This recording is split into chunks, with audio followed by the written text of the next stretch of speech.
Ya, demikian lagu pembukaan tadi.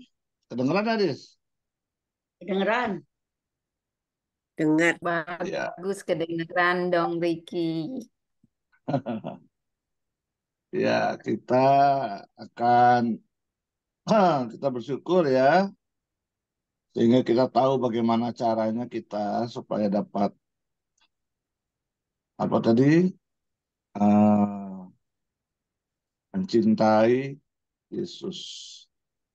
Mungkin apa Romo, kami persilakan untuk memberikan apa kebenaran dalam kelompok ini. Kebenaran, Silakan Romo. ya, terima kasih. Sore teman-teman semua, sudah lama tidak bertemu ini ya. Iya. Iya Romo. Oke, baik. Ini kesempatan yang baik karena kita sudah memasuki Pekan Suci. Kemarin sudah Minggu Palma dan yang seperti yang dikatakan oleh Bu Risa tadi, kita diminta oleh gereja, oleh Tuhan sendiri untuk bertanya ya, apakah kita ini bersama Yesus sungguh-sungguh atau tidak sebagai hidup kita. Ini gambarnya Rembrandt yang sering kita renungkan, kita lihat gitu ya. Tangan Yesus itu ada di dadanya Yesus sendiri, itu bersinar dengan wajah yang bersinar. Tadi Bu Risa cerita ada imunoterapi membuat wajah bersinar.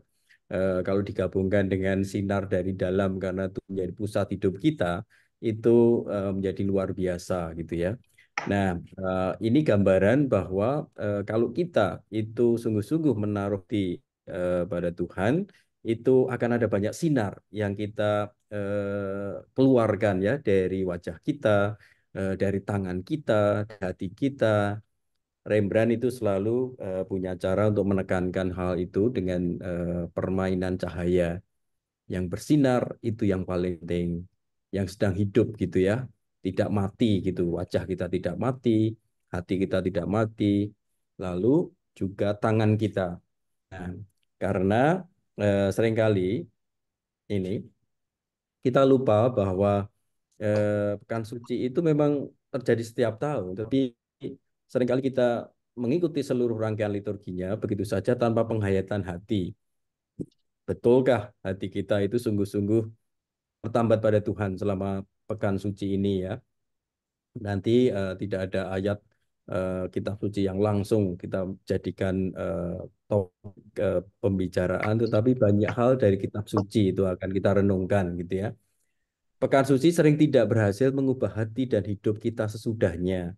Sesudah Paskah, mungkin kita kembali ke hal-hal yang menyibukkan kita, lupa bahwa pernah sungguh-sungguh harusnya merasa ditebus Tuhan dengan kebangkitannya, dengan sengsaranya, dengan pelayanan Tuhan di Kamis Suci atau Kamis Putih gitu ya. Dan Yesus berkata, di mana kamu, di situ hatimu. Harta kita itu sebetulnya apa gitu ya. Kalau hati kita tertambat di mana? Maka pertanyaan tema hari ini, kalau kita hatinya pada Tuhan, harta kita ya Tuhan itu. Dan Pekan Suci ini jadi kesempatan yang istimewa selama beberapa hari ini. Banyak hal akan kita lalui di gereja, di renungan-renungan kita, sehingga itu kesempatan yang baik untuk sungguh-sungguh mengasah hati. Ini ya, di mana hatiku sekarang ini, kita bertanya dulu, apakah kita takut, gelisah, ada ketakutan-ketakutan, kegelisahan, atau kesedihan, atau malah bosan gitu ya. Nah, yang sering terjadi malah justru tidak merasakan apa-apa. Jadi tidak ada gejolak batin apapun. Ini lebih sebetulnya kadang-kadang lebih berbahaya daripada gelisah, takut, sedih. Minimal kalau ada kegelisahan atau ketakutan itu hati kita bergerak-gerak gitu ya. Ada sesuatu yang butuh kita jawab, mengapa takut, mengapa aku sedih, sedih karena apa. Nah, tetapi kalau tidak merasakan apa-apa itu sulit sebetulnya. Nah, semoga kita tidak sedang mengalami itu, atau terlalu sibuk ini yang sering ya, atau antusias. ini yang harus kita renungkan. Mungkin ketika kita mendengarkan lagu itu, kita bisa merasakan apakah kita sungguh-sungguh merasakan juga bahwa Tuhan itu berkarya, karya Tuhan itu luar biasa, bukan karya kita, apa yang baik dalam hidup kita. Terus kemudian kita tambah beriman, tambah bersemangat gitu ya. Atau banyak hal di dalam hidup kita hari-hari ini membuat kita merasa kalau gagal ya kegagalan kita, kalau berhasil ya keberhasilan kita. Tuhan tidak punya tempat kadang-kadang di dalam hati kita ya, di tengah semua keberhasilan atau persoalan atau apapun itu. Nah, ini semua penting kalau kita melihat hati kita itu di awal ini agar kita sadari, agar kita bisa mengikuti Yesus dalam sengsara, wafat, dan kebangkitannya selama suci itu. Kita bertanya ya, ini soal hati. Hati kita sebetulnya tertambat di mana gitu ya. Di selama apa Minggu Palma kemarin itu sebetulnya hati kita bersiap-siap. Nah, kita kemarin berhasil menyiapkan hati kita enggak ya? Orang-orang yang di tepi jalan Yerusalem itu tidak menyiapkan hati karena begitu lewat Yesus beberapa hari kemudian atau waktu kemudian mereka berbalik dari yang memuji-muji Yesus kemudian menolak dia, mengkhianati dia. Sebetulnya tidak ada persiapan hati. Mereka hatinya itu tidak sungguh-sungguh tertambat pada Yesus, tidak tergerak. Mereka hanya mengikuti seperti follower zaman sekarang ya. Kita punya akun mungkin medsos atau banyak artis punya medsos, akunnya banyak, besar, pengikutnya banyak maksud saya, tetapi kebanyakan hanya jadi follower, bukan menjadi pengikut yang sungguh-sungguh, bukan menjadi keluarganya Yesus, yang hatinya tertambat pada Yesus. Bedanya jelas sekali. Follower itu begitu tidak punya kepentingan atau dikecewakan oleh orang itu, kepentingannya nggak sama lagi, kemudian jadi hater ya, jadi orang yang benci. Nah, ini zaman sekarang ya, zaman Yesus saja sebetulnya sudah ada ini. Mereka menjadi follower ketika Yesus naik kuda, naik keledai sebagai raja masuk gitu ya ke Yerusalem, tapi segera menjadi pengkhianat ketika Yesus mau dihukum gitu ya. Eh, Pilpres ini juga katanya Pak Prabowo mengeluh gitu ya. Setelah menang ini teman-teman yang dulu nggak pernah muncul lalu muncul lagi bawa titipan gitu ya. Ada kepentingannya gitu ya. Nah, itu bukan sahabat sejati, itu follower yang bisa ikut atau tidak itu berdasarkan kepentingannya sendiri. Nah, di Minggu Palma sebetulnya undangannya itu supaya kita justru melihat Yesus sebagai Yesus, bukan apakah dia sedang naik kuda atau sedang memanggul salib. Nah, sedang berpakaian rapi seperti itu atau nanti dia telanjang, dipukuli, berdarah. Nah, apakah hati kita siap untuk menerima dia apa adanya gitu ya? Ternyata banyak yang tidak siap gitu ya. Mereka mengangkat menaruh pakaian mereka di jalan, tapi tidak menaruh hati, tidak menaruh hati untuk memuji, tidak membuka hati.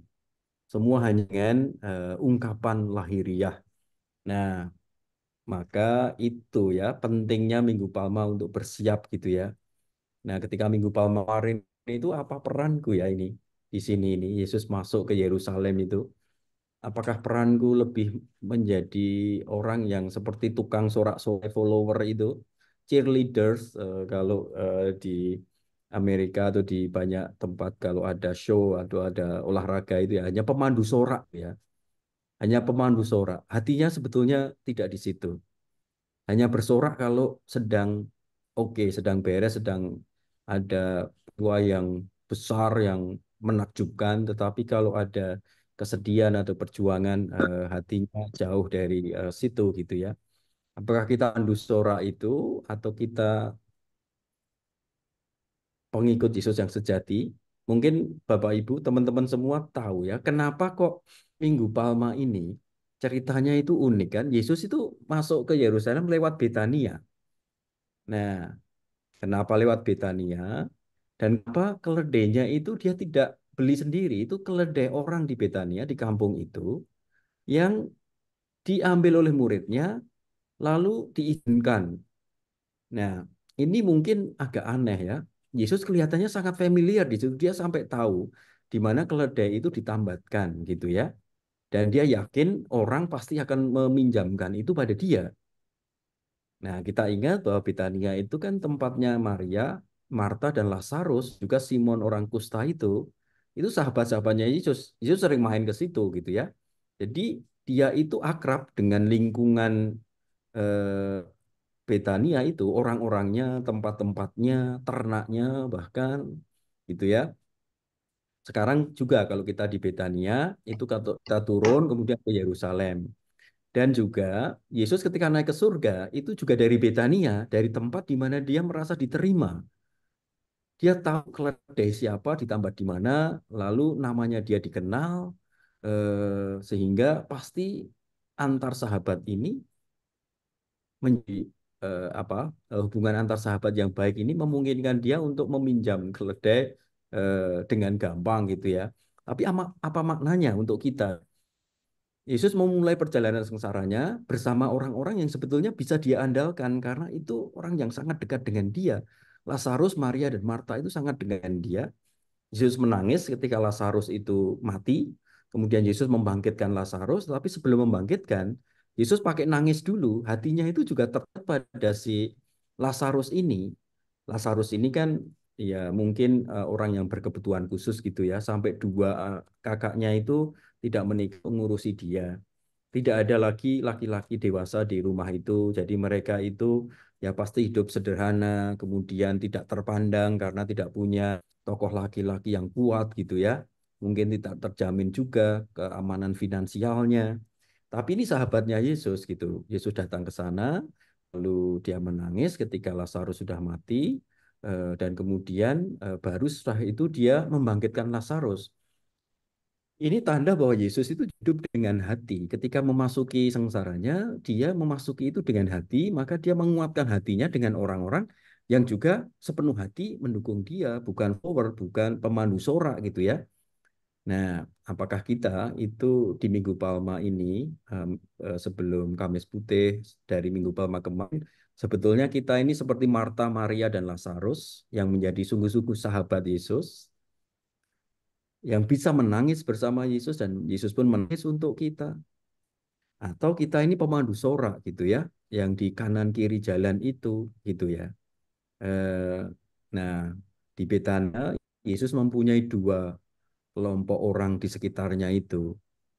Nah, mungkin kita harus memilih ya menjadi orang-orang seperti Maria, Marta, Lazarus, dan Simon orang kusta dan orang-orang Betania yang sungguh-sungguh mendukung Yesus sebagai sahabat gitu ya. Nah, ini pertanyaannya ya, apakah aku menyambut Yesus dengan hati? Apakah aku tahu bahwa mengikuti Yesus masuk Yerusalem berarti juga siap menanggung derita gitu ya? Bukan hanya pemandu sorak. Aku sekedar mengelulukan Yesus tanpa tahu konsekuensinya. Apakah hidupku dangkal, hatiku itu dangkal hanya bersorak gitu bisanya, tidak bisa sedih dengan Yesus. Dalam bacaan kemarin kan Minggu Palma itu ada ya kisah menarik. Murid-murid Yesus itu tidak bisa berjaga bahkan 1 jam bersama Yesus gitu ya. Dangkal sekali hatinya itu. Berjaga-jaga 1 jam saja tidak bisa. Karena mungkin mereka tergoda menjadi penonton itu. Sungguh-sungguh masuk ke drama Yesus, yaitu yang mau disalib itu. Mereka tidak tergerak hati yang beku gitu ya. Nah, semoga kita tidak mengalami itu ya. Dan apakah kalau kita mengelulukan Yesus itu sebagai Raja, apakah aku bersyukur kalau hidup kita itu baik-baik saja atau bisa menerima juga kalau sedang ada perjuangan gitu ya. Ataukah kita mau jadi keledai, tetap rendah hati, sayani tanpa pamrih gitu. Tergantung hati kita itu sedang digerakkan kemana sih selama Minggu Palma ini. Nah, lalu ada pesan juga supaya kita berjalan pelan seperti Yesus di Minggu Palma ini. Hati kita itu kan sering terlalu penuh dengan banyak persoalan. Berjalan terlalu cepat dari satu peristiwa hidup ke peristiwa hidup yang lain.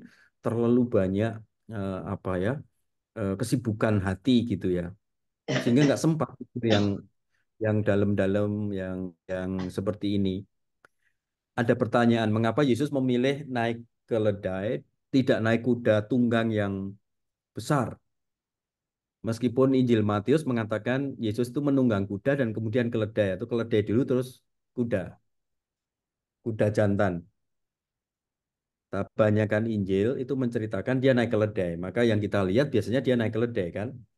Nah, pertanyaannya kenapa naik keledai? Tidak naik kuda terus. Menurut Injil Matius, Yesus menunggang mungkin apa keledai dulu. Ketika jalannya naik turun dari Betania itu kan turun terus naik gitu ya.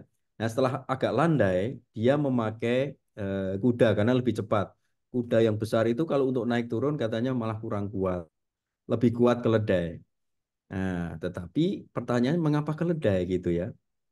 Selain rendah hati, kita diminta rendah hati seperti Tuhan, Raja, tetapi masuk Yerusalem dengan keledai, tapi juga supaya pelan.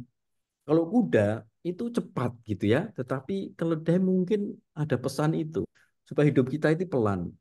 Hati kita juga merasakan banyak hal di dalam hidup tuh pelan-pelan, nggak usah terburu nafsu gitu atau terburu-buru ya. Kalau itu jalannya pelan tapi bisa menanggung beban berat. Hati kita kalau nggak tergesa-gesa itu bisa sekuat keledai. Banyak tanggungan dalam hidup, banyak persoalan dalam hidup, tapi karena kita berjalan seperti keledai itu kecil, menanggung beban berat tapi kuat gitu ya. Nah, tidak usah berjalan secepat kilat gitu ya. Kesibukan macam-macam yang tidak ada henti-hentinya sehingga hati kita itu merasa malah berat kemudian. Kalau seperti keledai bebannya berat tapi dia jalan pelan jadi ringan gitu mungkin logikanya kalau bisa dimengerti ya. Tetapi yang jelas juga kalau kita berjalan pelan kita bisa melihat banyak hal secara detail dalam hidup kita. Kalau kita dalam minggu suci ini, pekan suci ini, kalau kita tidak sibuk banget gitu, semoga kita bisa menyediakan waktu itu, hati kita juga lebih pelan jalannya, bisa melihat banyak hal yang detail dan bersyukur. Yesus menjadi pusat hidup kita dan hidup kita menjadi lebih arti karena ada banyak hal detail kecil-kecil yang kita syukuri. Seperti kalau keledai itu jalan, nengok kanan kiri atau nggak usah nengok gitu ya. Makanya yang ini tadi kan dia matanya belok gitu ya. Bisa lihat gitu siapa yang mengelulukan Yesus, palmanya seperti apa, bajunya seperti apa gitu. Jadi menjadi lebih teliti, lebih detail apa yang dilihat menjadi lebih jelas kalau dia berjalan pelan. Nah, seperti ini ya. Ini kan kayak nggak ada apa-apa. Ini kayak padang rumput di Amerika sana, di Dakota, seperti biasanya seperti ya. Kayak membosankan sekali ini. Nggak ada pohon besar. Semua cuma rumput aja. Nggak menarik untuk dilihat gitu ya. Nah, barang kita mungkin pernah pergi ke Sumba itu beberapa dari kita bersama Pak Rudi dan Bu Risa itu waktu itu ada kita ke itu savana juga itu lebih menarik dari ini karena tidak landai saja, tetapi juga ada bukit, ada cekungan-cekungan, itu lebih menarik. Ini landai gitu ya. Tetapi ini kalau dilihat secara cepat saja, memang nggak ada apa-apa, kayak nggak menarik gitu ya. Kalau kita nyetir di Amerika seperti ini, di jalan highway gitu, dengan kecepatan 75 mile per jam atau sekitar 120 kilometer per jam, nggak lihat apa-apa. Tetapi begitu kita berhenti sedikit, datang, lihat gitu ya, mungkin rumput itu juga beda gitu ya. Kalau ditiup angin juga ada gerak-gerak tertentu gitu ya. Apa yang kelihatannya cuma flat atau datar-datar saja, itu kalau kita lihat dengan teliti, berjalan pelan, hati kita, perhatian kita lebih, itu ada detail yang perlu kita syukuri gitu ya. Di tengah apa ini padang rumput yang kelihatannya dari jauh itu cuma saja, toh ada rumput-rumput yang berbeda juga tingginya, ada mungkin tanaman-tanaman seperti ini gandum atau apa gitu ya. Nah, artinya itu ya, kita perlu di dalam masa pekan suci itu mengasah hati yang hening, mata hati yang terasah dan peka, supaya seperti Yesus yang berjalan sambil merenungkan, aku ini mau sengsara loh. Naik keledai, pelan-pelan melihat ribuan orang mungkin. Mengelulukan dia melihat siapa itu dan merenungkan apakah mereka ini akan setia atau tidak gitu ya. Terus dia bersiap-siap. Nanti di salib itu kan hanya ada beberapa orang. Akhirnya sampai ke puncak salib ya. perempuan-perempuan itu, yang lain itu ribuan orang yang mengelulukan dia akhirnya hilang kok, nggak ada kok. Nah, mungkin itu sudah merenungkan itu ketika dia apa ini dielulukan itu dia tidak kemudian terlena. Wah, aku populer, aku didukung oleh rakyat semua kayak gitu. Pasti salib ini jadi mudah. Nah, ternyata kan tidak. Jadi ketika dia berjalan pelan itu dengan lada itu saya bayangkan dia juga merenungkan itu, hatinya hening ya. Kehendak Bapa itu apa? Meskipun orang-orang ini sekarang mengeluh-elukan aku, kemudian mereka akan meninggalkan aku tidak mengandalkan mereka, aku mengandalkan kasihku pada Bapa gitu ya. Mengandalkan kesetiaanku pada Bapa. Maka semoga kita juga berjalan jangan terlalu cepat, berjalan pelan bersama Yesus yang masuk Yerusalem, yang mempersiapkan para murid yang berjuang dalam hati dan menapai jalan salib yang akhirnya kemudian bangkit gitu ya. Nah, semoga kita juga kalau ada persoalan dalam hidup tidak panik seperti Yesus menyongsong sengsaranya ke Yerusalem naik keledai ya tidak santai ya. Jangan diartikan Yesus itu santai. Cuma dia punya waktu untuk berjalan merenungkan semua itu supaya nanti di Golgota itu dia siap menyerahkan itu. Apa ya Bapa gitu ya. Kuserahkan rohku gitu ya. Dia akan menangis dulu di Taman Getsemani, tetapi kemudian dia akan menyerahkan nyawanya juga akhirnya. Maka yang dibutuhkan itu sikap perhatian yang tanggap terhadap lingkungan kita juga selama masa Paskah atau Pekan Suci ini. Itu Minggu Palma ya. Pesannya supaya kita kalau mau memusatkan hidup kita pada Yesus, kita itu berjalan pelan, memperhatikan banyak hal yang perlu kita perhatikan di dalam hidup, melihat apa saja dengan hati yang lebih lapang, bisa bersyukur, tapi juga bisa sungguh-sungguh merasakan bersama Yesus. Kalau sedih ya bisa sedih gitu ya. Jangan berpindah terlalu cepat gitu ya. Dari satu perasaan ke perasaan lain, dari peristiwa hidup ke peristiwa hidup berikutnya, sampai nggak ada maknanya. Kemudian Kamis Putih itu hati apa? Kalau tadi hati yang bersiap-siap, kalau Kamis Putih itu hati melayani. Bersiap-siap saja, jalan pelan saja, itu tidak cukup. Yesus setelah berjalan pelan bersama keledainya itu, melihat orang Yerusalem, itu kemudian punya sikap ketika bersama para murid menyiapkan perjamuan terakhir, itu melayani dia. Nah, selama dia berjalan dari Betania masuk Yerusalem itu dia mungkin juga akhirnya merenungkan sikap Biku akhirnya seperti apa.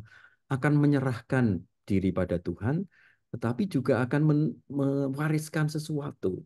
Warisannya apa ya? Dia kan mau mati kan di salib. Warisannya itu pelayanan ini, semangat pelayanan perjamuan terakhir itu. Nah, maka selama Minggu Suci atau Pekan Suci ini pun kita diminta untuk lebih menyiapkan hati yang mau melayani, bukan mencari diri gitu ya.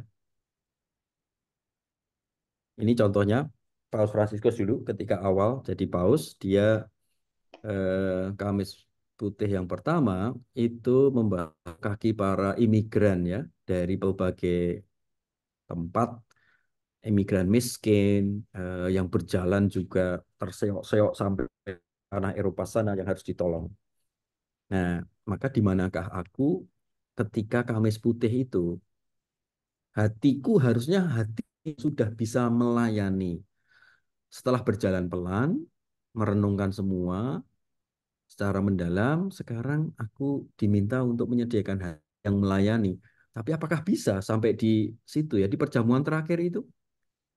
Ada yang melayani, Yesus sendiri itu melayani, membasuh kaki para murid, tetapi para murid sendiri terpecah-pecah.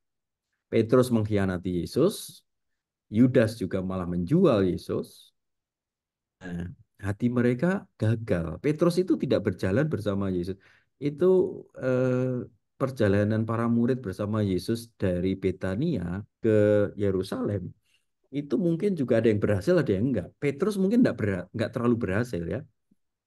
Yudas gagal, meskipun ada kesempatan untuk merenungkan itu, berjalan dengan hati yang pelan, dia tidak melakukan itu. Dia tetap sudah berkeputusan menjual Yesus demi 10 keping perak gitu ya.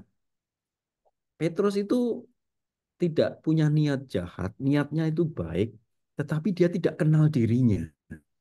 Bahwa hatinya itu sebetulnya juga masih takut dia itu. Dia mau membela Yesus ini dan itu, tetapi dia kurang hening. Dia tidak tahu sebetulnya ketakutan apa yang masih ada di dalam dirinya gitu ya.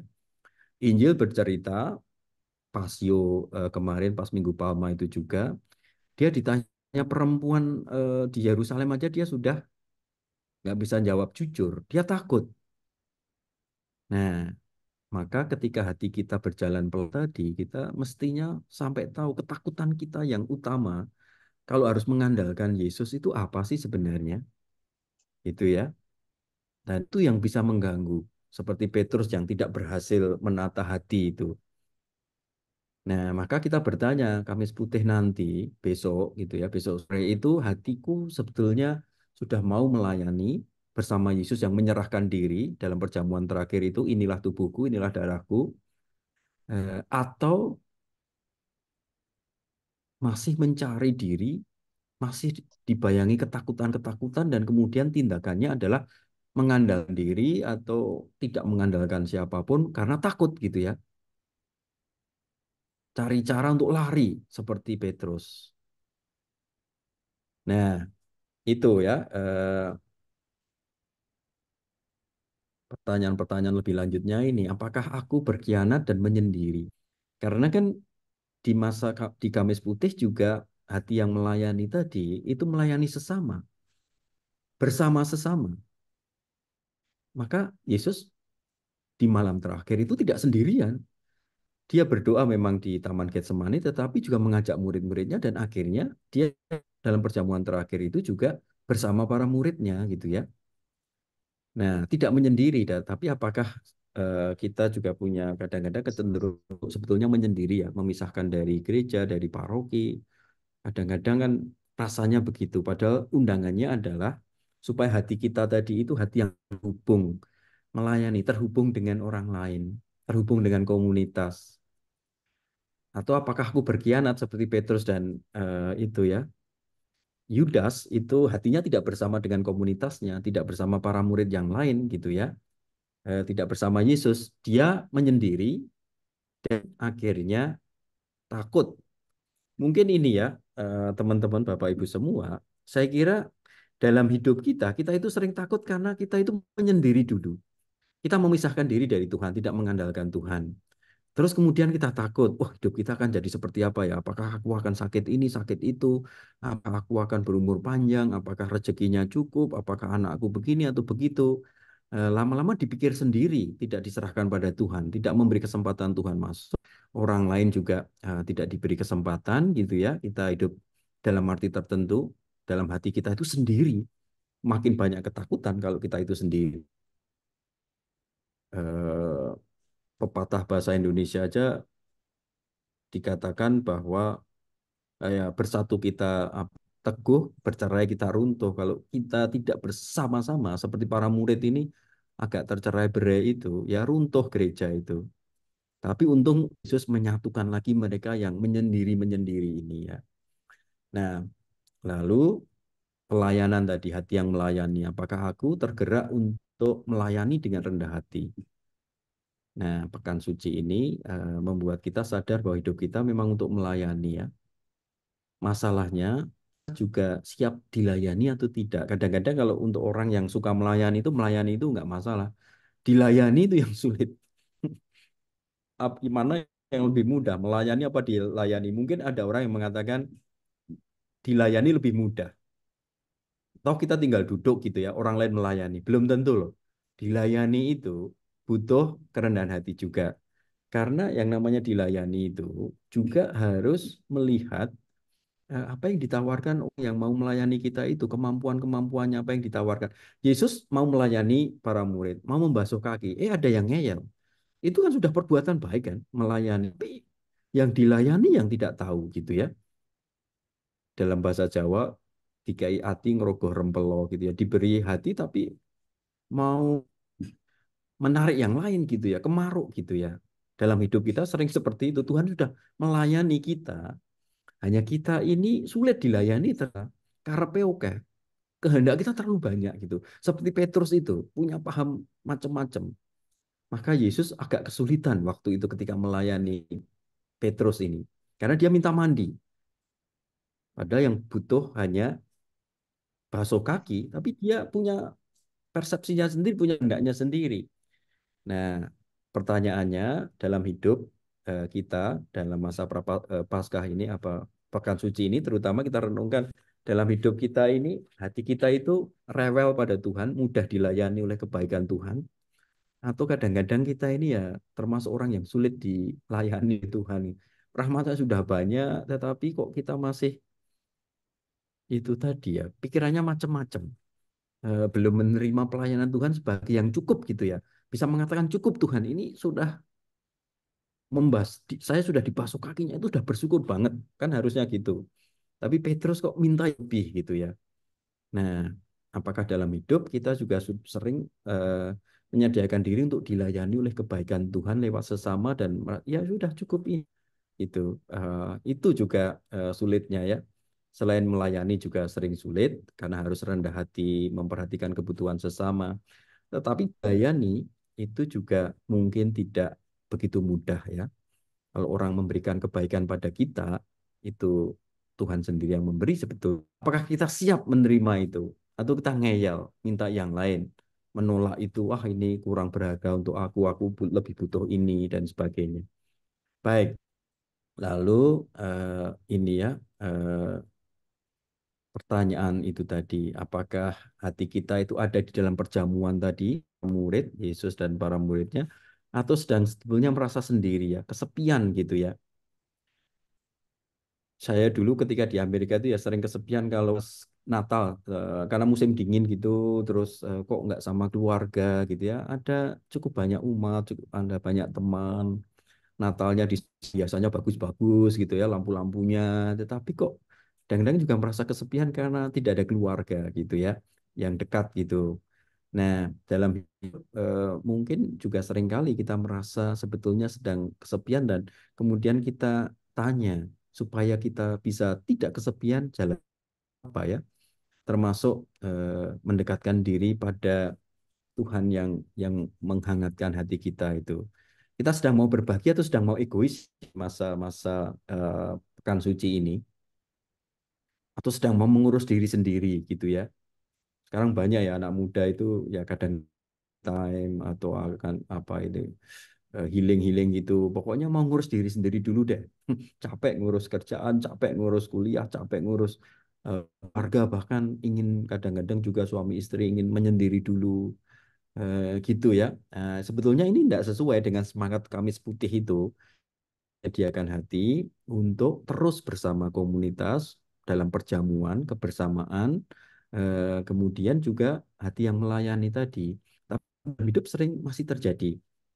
Masanya masa Kamis Putih, Jumat Agung, Paskah, tapi hatinya sebetulnya sedang ingin pokoknya aku ngurus diri sendiri dulu deh. Itu semangatnya sebenarnya nggak cocok. Kalau terjadi ya nggak apa-apa. Cuma kita mau membuka hati, semoga Tuhan menyentuh hati kita ya. Saya kalau kita mau mengurus diri sendiri itu nggak terlalu lama gitu ya. Akhirnya kita tidak sibuk hanya dengan diri sendiri. Eh, Lalu Kamis Putih itu juga ada arti yang lain, yaitu apakah hati kita itu mencintai gereja. Nah, bagi orang Kristiani, beriman pada Kristus sebagai kepala berarti juga ambil bagian dalam tubuhnya yaitu gereja. Kamis Putih itu kan ya sering dirayakan sebagai hari di mana Tuhan itu membentuk juga gerejanya selain Pentakosta ya, Roh Kudus turun atas para rasul dikirim untuk membarui gereja, persekutuan itu, tetapi Kamis Putih itu juga peringatan Ekaristi di itu mengorbankan diri untuk membentuk komunitas gereja itu tubuhnya sendiri ya. Nah, maka juga kita merenungkan bagaimana di Kamis Putih itu gereja itu juga menjadi bagian dari renungan kita, hubungan kita dengan gereja. Mungkin ada yang tahu nih Paus Fransiskus bersama siapa? Ini bersama Raul Castro, adiknya dari Presiden Fidel Castro gitu. Paus Fransiskus punya pesan pada dia, pada Barack Obama. Nah, gereja itu harus kita masukkan di cinta kita pada Tuhan gitu ya. Jadi selama Trihari Suci ini, semoga kita cintanya pada gereja itu menjadi lebih besar karena gereja itu adalah tubuh Kristus. Santo Origenes itu mengatakan, Kristus telah membanjiri alam semesta dengan gelombang-gelombang ilahi dan kekudusan. Yang haus, ia mengirim sumber-sumber air hidup yang mengalir dari luka di lambungnya yang tertembus tombak. Dari luka di lambung Kristus lahirlah gereja dan dia telah menjadikan gereja sebagai mempelai. Nah, itu. Semoga nanti cinta kita juga hari-hari ini pada gereja yang punya juga banyak persoalan menjadi lebih besar. Santo Irenaeus dari Lyons mengatakan kita mesti mencari perlindungan dalam gereja, meminum susu dari gereja, agar kita diberi makan dari sabda Allah. Karena gereja telah disemai di dunia ini sebagai sebuah surga. Nah, jadi gereja itu memberi susu, memberi makanan, dan sebagainya. Baik, melihat gereja itu harusnya bukan sebagai beban atau sesuatu yang sampingan dan bisa dipilih. Gereja itu niscaya bagi setiap orang Kristiani. Maka nanti ya silakan di dalam pekan suci ini keterlibatan di dalam gereja, layani gereja sebagai petugas ini, petugas itu. Kan capek sekali itu ya dari Minggu Palma sampai Minggu Paskah itu. Kalau dipikir-pikir kegiatannya banyak, pelayanannya banyak. Tetapi kalau kita menempatkannya dalam hati yang sedang mencintai gereja sebagai tubuh Kristus itu, saya kira nggak ada capeknya ya. Tapi gereja sekarang itu seperti apa ya? Seperti ini, yang terluka, yang menua, ada yang muda di Afrika dan di mana-mana ada banyak perkembangan gereja. Tetapi yang ada yang terluka juga, gereja ada masalah di beberapa tempat, ada yang menua sebagai seperti nenek tua dan sebagainya. Kita cintai semua ini sebenarnya ya. Nah, jangan sampai gereja itu seperti McDonald ini. McChurch. Di Amerika ada McChurch. Seperti McDonald tetapi gereja. Eh, dalam arti ya hanya memberikan apa? Makanan cepat saji. McD itu kan cepat saji ya bagi para konsumennya. Nah, kalau gereja itu seperti McDonald, itu artinya besar tapi tidak punya akar gitu ya. Hanya menyediakan layanan yang begitu-begitu, kayak cepat tapi tidak mengubah hidup orang gitu ya. Nah, obatnya itu gereja dengan model makanan yang dimasak lambat gitu ya, slow food. Hati yang berjalan lambat, penuh kedalaman, membuat orang hidupnya lebih bermakna, baik sedang berduka maupun bergembira, ada pemahaman yang lebih. Itu seperti makanan yang dimasak oleh ibu-ibu kita yang pelan gitu ya, apinya kecil, tapi lama, ada masakan-masakan yang seperti itu. Bukan makanan yang cepat saji. Gereja kita mungkin kecil dan tersebar di mana-mana, tetapi mungkin seperti gerai McDonald juga tidak saling bicara, hanya datang, ada komuni gitu ya, terus pulang gitu. Seakan-akan seperti di restoran McDonald, komuni cepat saji gitu ya, datang sudah terlambat, kemudian komuni setelah belum ada berkat penutup juga udah pulang. Nah, gambarannya ekstrimnya kayak gitu gitu ya. Perlu mengenal satu sama lain, tidak merasa harus mengenal, tidak kenal, tidak eh, berinteraksi, hanya datang dan pergi. Dan sampai itu terjadi pada kita karena itu tadi ya, gereja itu tubuh Kristus. Itu bahkan apa dikatakan keluar dari lambung Kristus yang tertusuk tombak itu. Gereja itu lahir dari lambung Kristus gitu ya. Dari sengsara Kristus, masa kita sikapnya terhadap gereja seperti itu? Eh, maka ini undangan untuk kita gitu ya di paroki kita gimana? Apakah terjadi juga gaya McDonaldisasi eh, paroki gitu aja datang pergi malah ada di drive thru. Untung belum ada ya umat minta komuni di drive thru gitu ya. Tinggal pesan untuk berapa orang di dalam mobil, bayarnya kolektornya sesudahnya gitu ya. Eh, lalu ambil gitu eh, tanpa kalau di Amerika itu ada ibadat yang gereja hari Minggu itu pakai mobil di lapangan. Jadi umat itu datang di mobil-mobil itu ke lapangan, kemudian mendengarkan khotbahnya itu lewat radio, frekuensinya sudah diset, pendetanya ya itu mimbar gitu di lapangan itu, tapi umatnya ada di mobil-mobil itu mendengarkannya lewat radio. Nah, gereja kami kayaknya belum ada yang kayak gitu. Tapi kalau gereja Kristen tertentu di Amerika sudah ya. Kayaknya ini yang kayak jadi McDonald gitu.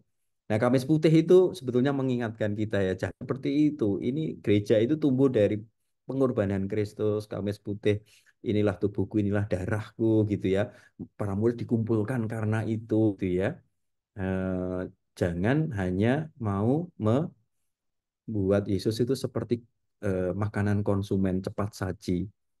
Kalau mau cepat saji ya nggak bisa sampai Golgota, itu berat gitu ya. Kalau cepat saji ya itu tadi orang-orang yang meminta Yesus memberi mereka makan 5.000 orang itu, tapi ya nggak mau konsekuen bersama Yesus gitu ya.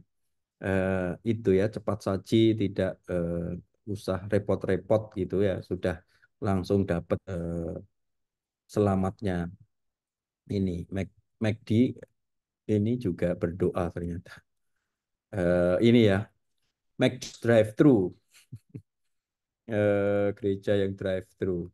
Harusnya gereja seperti ini gitu ya, menghibur orang itu. Cinta pada gereja yang benar. Ketika gereja itu memperhatikan orang yang sedang butuh perhatian seperti ini. Ini Kamis Putih yang sejati ya, melayani mereka yang sedang kesepian, yang sedang ada masalah. Maka cinta pada gereja bukan cinta yang romantis, tapi cinta yang realistis gitu ya. Bukan cinta yang cepat saji, melainkan berproses dengan jatuh bangun gitu. Eh, bukan McD tetapi slow food, makanan yang diolah dengan cinta, dengan perjuangan yang pelan-pelan, bukan yang cepat-cepat gitu ya. Eh, ini.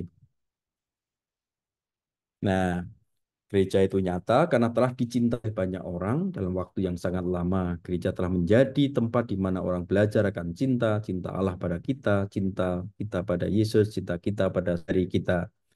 Gereja adalah tempat di mana roh cinta memanggil kita untuk menyembuhkan hati kita yang terluka, memberi kita makanan rohani di altar dan mendorong agar kita seperti apa yang kita makan, yaitu tubuh Kristus. Ini arti perjamuan Kamis Putih itu ya. Gereja adalah tempat di mana roh cinta memanggil kita untuk menyembuhkan yang terluka. Tadi hati yang berjalan pelan-pelan itu aja oleh para murid itu belum sembuh ya. Masih ada yang mau mengkhianati, masih bahkan ada yang mengkhianati, kemudian mungkin ada yang ragu-ragu, seperti Thomas. Eh, nah, itu persekutuan itu, kebersamaan gereja bisa menyembuhkan kita gitu ya. Memberi kita makanan rohani di altar dan mendorong kita menjadi seperti apa yang kita makan, yaitu tubuh Kristus yang kita makan itu menjadi kita. Nah, itu teks ini sama dengan nada lagu tadi, Delon ya tadi ya, Tamrin ya, yang menyanyikan lagu yang tadi itu sama dengan ini ya, pesan dari 2 Korintus ini. Kita ini bejana tanah liat supaya apa? Kelihatan bahwa apapun yang baik dari kita itu milik Tuhan. Bejananya kita ini liat, tanah liat bisa pecah dengan cepat gitu ya. Mengapa Tuhan kok menciptakan kita sebagai bejana tanah liat ya? Paulus kan bertanya itu. Ya supaya menjadi nyata kekuatan dari Tuhan sendiri. Kalau kita mampu berbuat banyak, itu dari Tuhan. Nah, gereja juga gitu. Gereja itu kan juga banyak kerapuhannya. Padahal itu tubuh Kristus. Kenapa ya? Ya supaya jelas kekuatan yang berlimpah itu datang dari Allah. Bukan dari anggota gereja yang ya seperti kita ini, yang tidak sempurna. Kekuatan gereja itu dari Allah sendiri. Gereja yang dianiaya, ditindas, habis akal sendirian, tetapi kemudian tidak binasa meskipun ada di dalam gereja juga ada ketidakberesan, kadang-kadang ada pengkhianatan gitu-gitu ya. Membawa kita kematian Yesus di dalam tubuh kita. Nah, kita juga perlu merenungkan ini ya. Kita menderita dalam tubuh kita untuk kurang dalam penderitaan Kristus bagi tubuhnya yaitu gereja. Sekali lagi ini dihubungkan dengan gereja. Kamis Putih ini ya. Kalau kita harus menderita, nggak apa-apa, karena itu melengkapi apa yang kurang dalam penderitaan Kristus bagi tubuhnya, bukan bagi Kristus loh. Kalau Kristus sudah nggak butuh pengorbanan kita, nah tapi bagi tubuhnya masih, yaitu gereja itu dilengkapi gitu ya. Nah, maka kita harus mewartakan Kristus dengan sekuat tenaga gitu ya. Kita boleh bangga kalau kita menderita karena melengkapi apa yang kurang dalam penderitaan Kristus bagi tubuhnya, yaitu gereja. Oke, ini mungkin sedikit refleksi mengenai paroki kita, situasi parokiku, aku berperan di dalamnya seperti apa, cintai paroki dengan sepenuh hati. Nah, mungkin masih ada waktu sampai jam berapa kira-kira? Mau selesai jam berapa, Bu Risa? Jam 4 ya. Jadi masih nanti ada tanya jawab dan sharing kan sebentar lagi ya.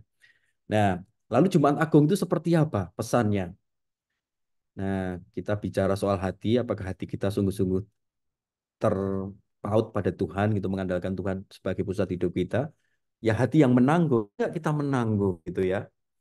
Hati yang hening tadi berjalan pelan, hati yang mau melayani, Kamis Putih. Kemudian melayani itu tidak mudah, maka harus perlu hati yang menanggung. Bisa menanggung gitu. Kalau melayani itu pas baik saja, kita sedang bersemangat, kita sedang happy, kita sedang punya sarananya gitu ya. Melayani mungkin gampang, tetapi kalau memang berat situasinya, kita mau menanggung nggak kayak yang kita layani itu menjengkelkan. Seperti Yesus ini kan mau menebus manusia loh.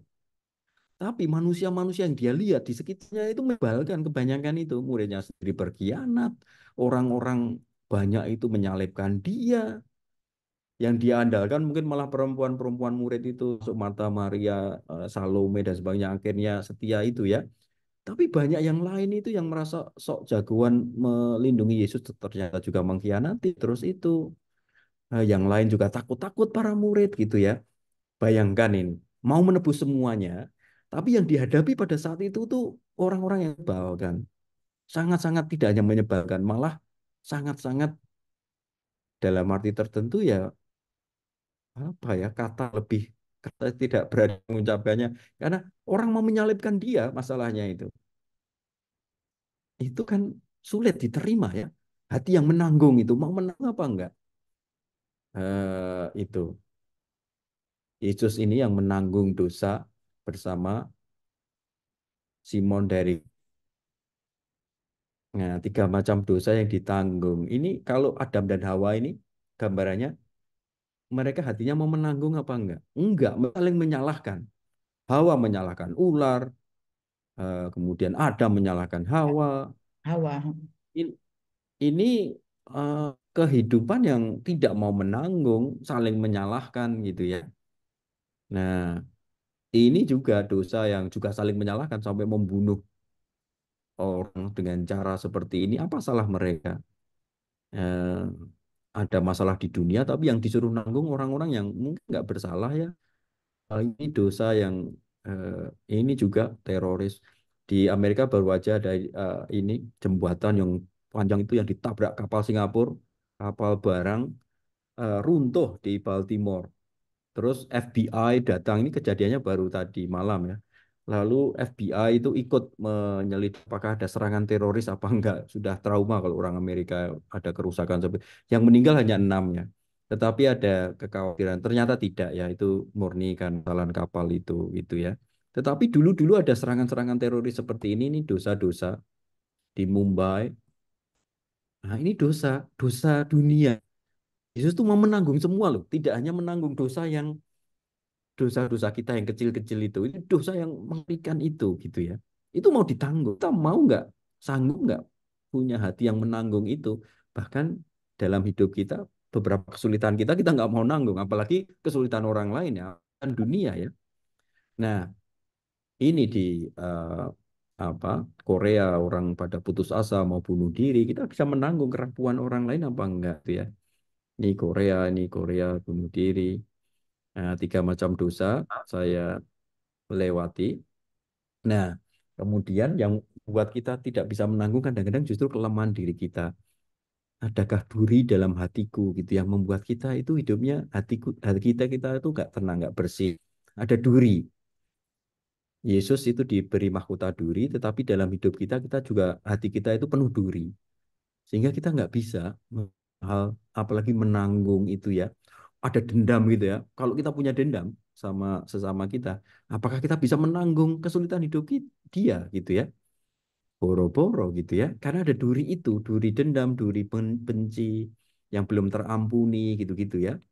Nah, ini apakah hatiku itu terluka karena ada duri-duri dan paku di dalamnya? Sakit ya.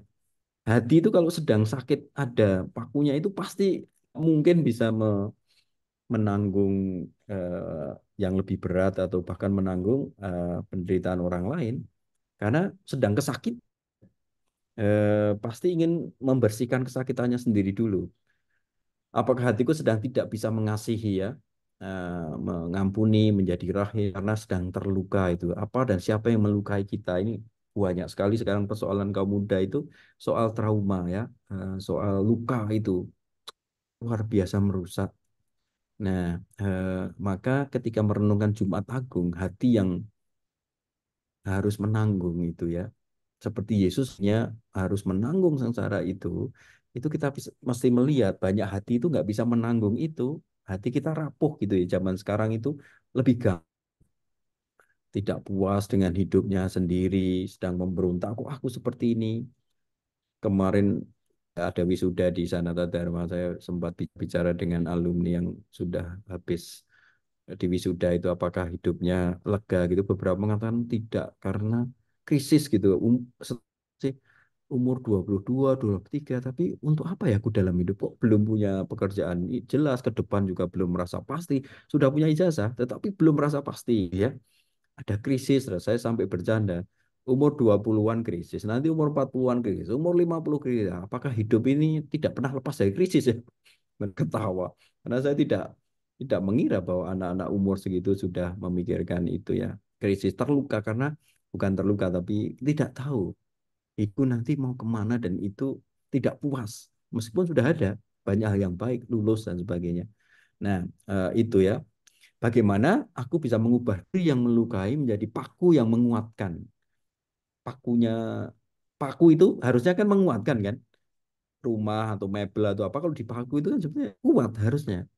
Tapi paku juga bisa melukai. Nah, bagaimana mengubah paku yang melukai itu menjadi paku yang menguatkan? Yesus itu dipaku, itu pasti sakit sekali. Dia dipaku di kayu salib di sininya ya. Mungkin lama-lama Yesus itu ketika sudah menyadari dia harus menekan diri di kayu salib, pakunya itu malah menguatkan tubuhnya untuk bersatu dengan salib itu. Saya bayangkan gitu ya.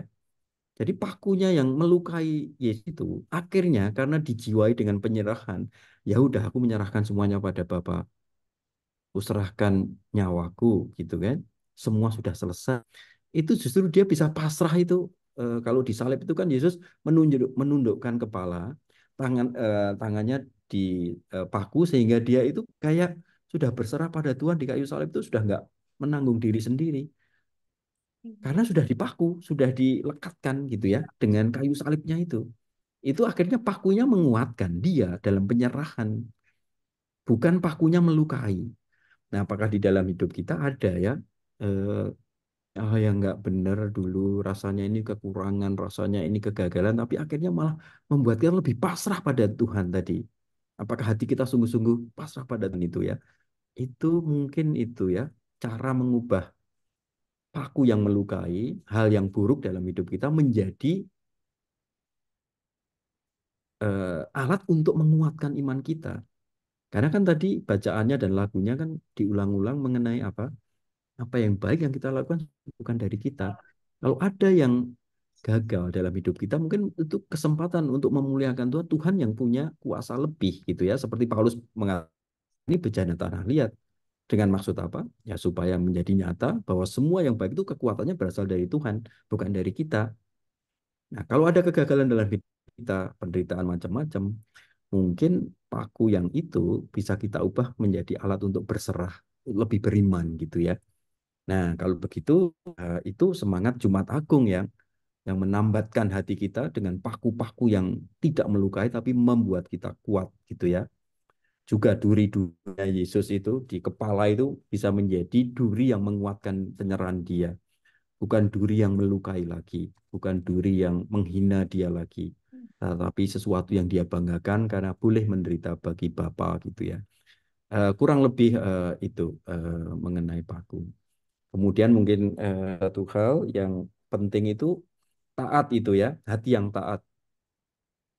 Yesus itu taat pada Bapa di Jumat Agung itu, tapi juga kita juga perlu taat pada penyelenggaraan Tuhan dalam setiap situasi. Nah, ini salah satu nilai agar kita menata hati kita agar hati yang taat itu terjadi ya. Taat itu bagi kita, taat kepada Bapa, itu artinya apa sih? Mungkin artinya taat pada Tuhan dalam setiap situasi gitu ya. Nah, ini ada contoh ya. Di antara Romo-Romo Yesus zaman dulu itu sering ada pengumuman kalau kita diberi tugas baru, sekarang kan dia ngomong-ngomong dulu ya. Kalau zaman dulu tidak, langsung diputuskan, kamu tugas apa dipindah.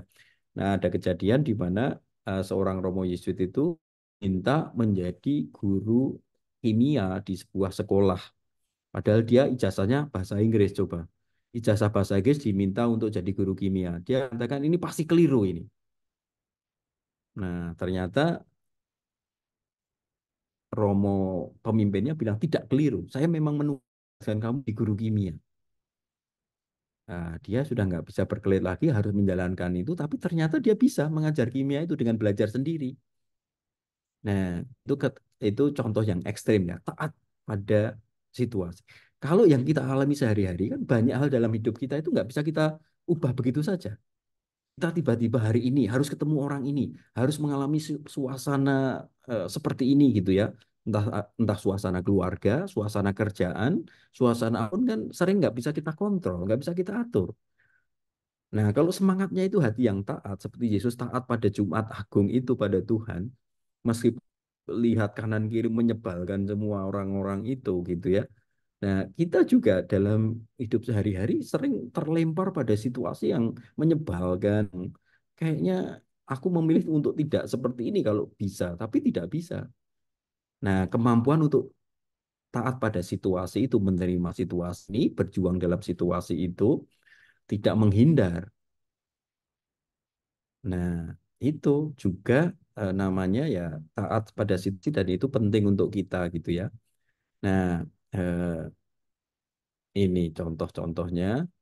Ada seorang Yesuit yang juga seperti Fransiskus ini taat pada situasi ya, sudah umur 80-an tahun, 76 tahun tapi diangkat jadi paus itu taat pada situasi juga. Seharusnya dia sudah memilih untuk pensiun dan istirahat tetapi akhirnya malah dapat tugas yang paling berat di dunia gitu ya.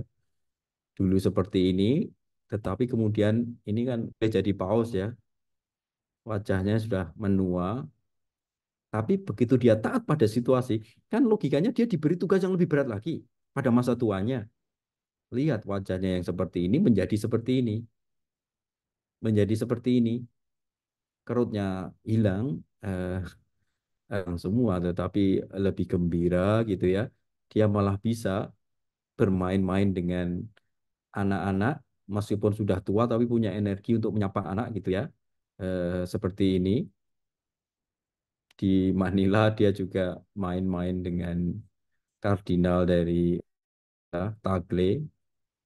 Nah, itu beberapa hal yang bisa menjadi pelajaran kita sampai Jumat Agung dulu nanti mungkin saya tambah Minggu Paskah gitu ya. Yang Paskah sudah sering kita renungkan, tetapi hati yang itu ya tadi berjalan pelan selama persiapan Minggu Palma, hati yang melayani, hati yang terus tertambat pada komunitas gitu, gereja pada Kamis Putih, dan hati yang siap menanggung, ya, hati yang taat pada situasi yang diberikan Tuhan pada kita. Itu mungkin semangat ya yang perlu kita jiwai sampai kita nanti merayakan Paskah gitu ya. Semoga kita menjadi lebih mendalam. Nah, mungkin ada komentar atau tanggapan sebelum nanti mungkin kalau masih ada waktu saya masih bisa memberikan beberapa slide yang kemudian. Saya stop dulu share-nya untuk mendengarkan kesaksian atau apapun pertanyaan dari rekan-rekan semua. Thank you Romo, keren. Ya, thank you.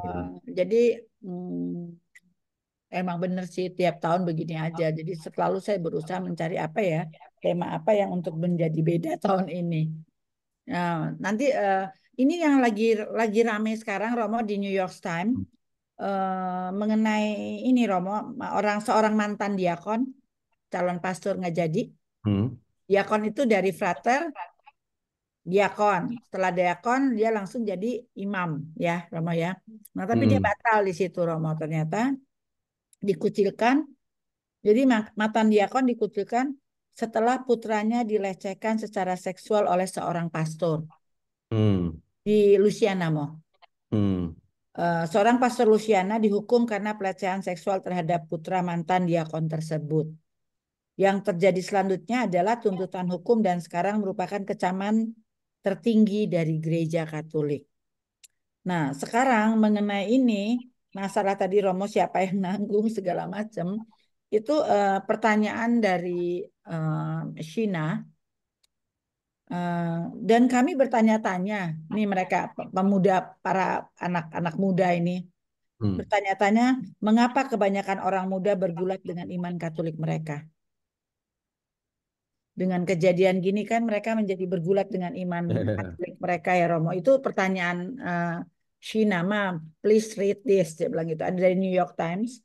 Terus ya itulah Mam. Jadi kenapa kita ini beban untuk kita adalah kita bergulat dengan keadaan seperti itu gitu loh Romo.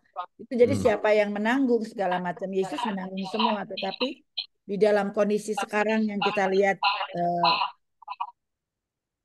banyak sekali ya Romo ya.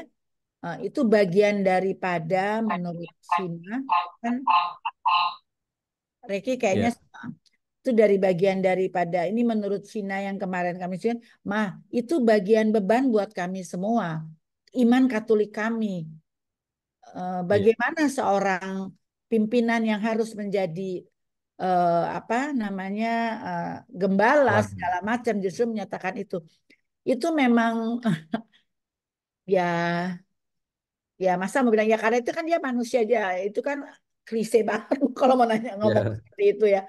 Tapi itu yang terjadi. Ini baru terjadi kemarin tuh mau di Louisiana. Ini ada di New York Times yang baru. Itulah dia salah satu apa ya eh, ya nanti yang apa namanya lagu yang terakhir yang saya akan diputar Ricky itu benar-benar ya begitulah yang terjadi. Tuhan sudah berkorban buat kita. Tetapi justru gembala itu yang melakukan itu sendiri gitu loh Romo. Ya. Prihatin ya buat anak-anak muda kita. Jadi yang apa yang kita pikirkan. Itu aja yang mau bukan apa namanya Tanyakan ya. the news berita baru gitu Romo itu dan itu true story berita baru yang terjadi. Bagaimana tanggapan Romo seperti itu untuk mewakili anak-anak muda sekarang, terutama anak muda Katolik ya Romo. Yang diberikan sesuatu khotbah-khotbah homili yang begitu indah segala macam kenyataannya gembalanya sendiri yang melakukan itu Romo. Sebetulnya itu ya harus menjadi keprihatinan bersama ya. Jadi itu peristiwa-peristiwa yang sangat nyata di dalam tubuh gereja tadi yang dicintai Tuhan itu. Meskipun itu tidak membuat gereja itu kemudian berhenti jadi gereja, karena yang menjamin gereja itu bukan para tokohnya juga, bukan hanya para gembalanya, tapi Tuhan Yesus sendiri sebetulnya. Itu yang pertama. Nah, maka dengan iman seperti itu kita memperbaiki diri, gitu ya. Kita terima itu sebagai kenyataan yang negatif. Maka harus perbaiki orang-orang muda kalau masih mau beriman dalam gereja, ya memperbaiki. Nah, itu juga tidak mudah karena yang katakanlah yang gembala melakukan itu, sebetulnya yang orang tua kan juga, dan itu ada di mana-mana. Orang tua itu kan menjadi teladan untuk sakramen perkawinan. Tapi berapa yang tidak setia, berapa yang akhirnya juga tidak bisa menjadi teladan, itu juga banyak. Jadi orang biasanya itu agak memisahkan ya, kalau gembala itu seperti itu kok nggak bisa, kok dia sendiri yang sekarang ini pelecehan seksual kadang-kadang dilakukan oleh orang tua terhadap anaknya sendiri, anak kandung itu. Itu terjadi. Nah, ini misteri apa namanya misteri dosa ya. Bisa ke semua. Kalau sakramen, kalau kepemimpinan gereja memang tergantung pada uskup pada imam sehingga mereka harus menjadi teladan. Maka kalau mereka gagal itu mengganggu keteladanan keluarga itu juga tergantung pada figur bapak dan ibu gitu. Yang kalau gagal juga mengganggu. Jadi kaum muda bisa terganggu oleh eh, pemimpin-pemimpin gereja yang tidak sesuai. Mereka juga sekarang ini kan juga banyak diskusi mengenai banyak kaum muda nggak mau menikah. Di Kompas minggu-minggu lalu itu banyak laporan itu. Ketika ditanya mengapa, karena ngeri melihat perkawinan zaman sekarang gitu ya. Dan Horor mereka bilang gitu. Saya betul, juga betul. bertanya itu ke mahasiswa-mahasiswa dan mereka pada takut gitu ya. Nah, jadi zaman ini ya, kalau mau dikatakan, misteri dosa itu ada di mana-mana gitu ya. Di organisasi religius pemimpinnya, kemudian di dalam keluarga juga suami istri itu, tetapi juga anak-anak sendiri. Kalau misalnya Sina ada gitu, saya juga mau tanya, kamu prihatin nggak sama anak-anak yang membunuh zaman sekarang itu? Mereka nggak diberi senjata api aja bisa kok menyekik temennya sampai mati. Kemarin di Jogja ada seorang muda baris itu ketemu cewek online, kemudian ketemu di kos-kosan, akhirnya malam itu juga cewek ini mati, dibunuh oleh cowok ini. Ini masih muda loh. Nah, itu juga pelanggaran kan? Itu juga ketidakteladanan gitu di antara orang muda ketika menjalin relasi. Juga sering ada bullying, sering ada bahkan pembunuhan-pembunuhan oleh orang muda itu ngeri sekali sekarang. Eh, Mereka belajar dari mana ya? Mario itu yang juga orang Katolik kan, dulu jadi persoalan saya nggak tahu sekarang nasibnya di mana ya.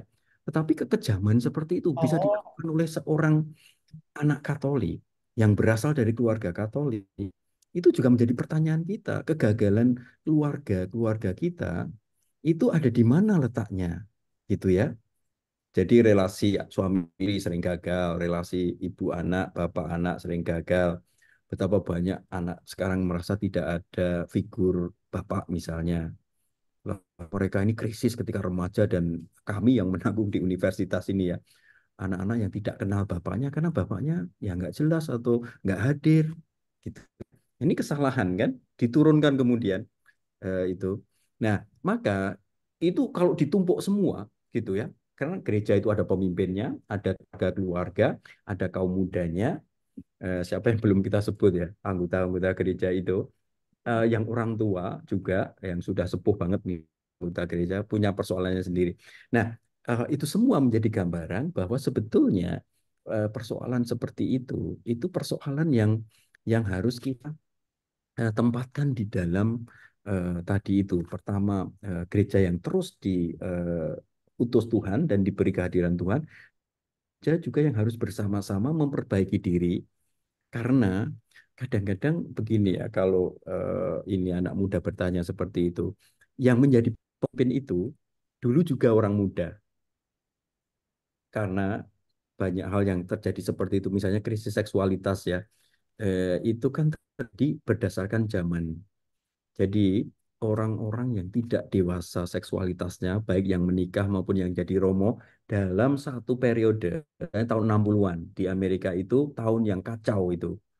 Nah, mereka yang jadi romo di tahun itu atau menjadi bapak keluarga, ibu keluarga di tahun mengalami hal yang kurang lebih sama. Di dalam keluarga juga ada yang tidak bisa menjadi ibu yang baik, mabuk-mabukan, melantarkan anak. Di Amerika ini banyak sekarang ibu-ibu yang kena opioid, gitu ya, kecanduan narkoba yang opioid itu, yang nggak bisa anaknya terhadap anaknya ditelantarkan begitu saja. Nah, dulu-dulu itu alkoholisme, sekarang opioid itu. Nah, keluarga Kennedy itu kan terkenal ya. Tapi itu kan keluarga kacau balau juga. Itu keluarga Katolik, tetapi persoalan keluarga itu bertubi-tubi nggak habis-habis itu. Dan salah satu eh, eh, yang sering dikatakan adalah keluarga Kennedy itu hancur. Kadang-kadang karena kadang-kadang juga yang perempuan-perempuan ini punya kecanduan alkohol katanya, ya, membuat Katanya kalau yang kecanduan alkohol itu yang pria itu tidak terlalu merusak, tetapi kalau yang ibu, nah itu mereka juga tumbuh di dalam zaman yang sama. Persoalannya aja berbeda karena statusnya berbeda, yang jadi oh persoalannya kayak gitu, yang jadi bapak atau jadi ibu persoalannya kayak gitu, melahirkan generasi yang juga bermasalah. Lalu generasi itu nanti jadi pemimpin negara atau jadi pemimpin gereja, jadi begitu. Jadi seperti pesannya untuk Sina dan orang muda, ya ini persoalan kita bersama. Seperti putih itu kan Yesus mau menyatukan para muridnya tuh menjadi satu kesatuan yang utuh.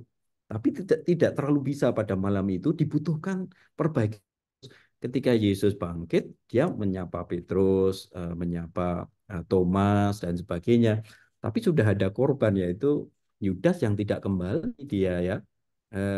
Gitu-gitu. Jadi sejak dulu sebetulnya persoalan ini ada, dan Yesus memberi teladan supaya kita menganggap persoalan bersama. Tadi menanggung itu ya, tidak hanya menyalahkan. Karena ini orang yang jahat itu tidak lahir sejak kejahatan yang akan dia lakukan itu biasanya dipengaruhi banyak hal di dalam hidup dia, dan banyak kejahatan yang ekstrem itu terjadi karena itu film apa yang dulu populer itu, orang jahat adalah orang yang baik tetapi dilukai atau dikhianati. Itu film eh, The Joker itu loh. The Joker itu kan ada film itu agak beberapa tahun, itu film kekerasan ya, orang jahat gitu. Nah, ada kata-kata yang diingat orang sampai sekarang dari film itu. Orang jahat adalah orang baik yang tersakiti. Nah, masalahnya sekarang siapa yang menyakiti? Masyarakat bisa mengecewakan orang-orang itu, menelantarkan waktu. Orang tua bisa, karena orang tua juga bisa menelantarkan anaknya, bahkan mengabuse anaknya. Gereja atau lembaga religius juga bisa tidak memperhatikan mereka. Nah, maksud saya adalah bahwa kalau ada persoalan seperti itu, sebetulnya ini persoalan bersama. Solusinya juga harus bersama, gitu ya. Maka tadi ya, Kamis Putih itu Yesus mengumpulkan ini bersama-sama karena kita sedang krisis, ini ada banyak persoalan, tapi tugasnya akan banyak. Aku dirikan gereja loh. Tengah orang-orang yang rapuh-rapuh ini, yang belum kuat imannya, tapi kalau ada kebersamaan terus mungkin bisa. Nah, gereja itu ketika ada problem seperti itu juga sudah terbukti bahwa ada pembaruan-pembaruan. Paus Fransiskus menegakkan disiplin untuk romo yang bermasalah, lalu bahkan uskup dicopot, diberi macam-macam. Itu juga sudah ada langkah hukum pembinaan, justru karena sadar ya ada langkah. Tapi jangan sampai ini kemudian memecah gereja atau membuat gereja tidak berkembang. Mungkin kurang lebih seperti itu ya, Risa. Entah bagaimana membahasakan lagi ke anak-anak muda itu. Kalau saya ketemu langsung biasanya dengan mahasiswa, dengan Nanti apa ya? Romo ke Indonesia, ke Jakarta ya. Ya, kapan-kapan kalau ini. Tapi saya senang dia punya pengalaman itu, berarti kan dia apa memikirkan bahwa Iya, ini nggak hanya terserahlah terserah terserah, itu malah saya agak khawatir. Kalau ini justru saya senang berdiskusi seperti itu. iya, Ya serulah Romo, hanya dua anak. iya. Ya, oke, yang lain boleh.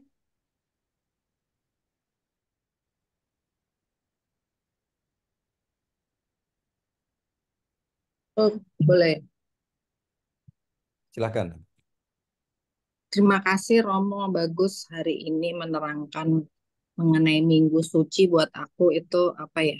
mena- Menambah wawasan aku untuk lebih mempersiapkan diri sampai hari Minggu Palma. Jadi buat aku tadi keterangannya Romo satu persatu banget, mulai dari Minggu Palma, Kamis Suci, Jumat Agung gitu. Aku bener-bener jadi menambah pengetahuan dan iman iman saya gitu Romo. Jadi sambil Ya, menuju nanti Minggu Palma, aku sampai aku tulis karena aku pikir nanti tahun depan kalau aku lupa lagi aku bisa baca dari yang tadi Romo ngomong. Itu aja. Terima kasih ya. Romo. Terima kasih, Adik.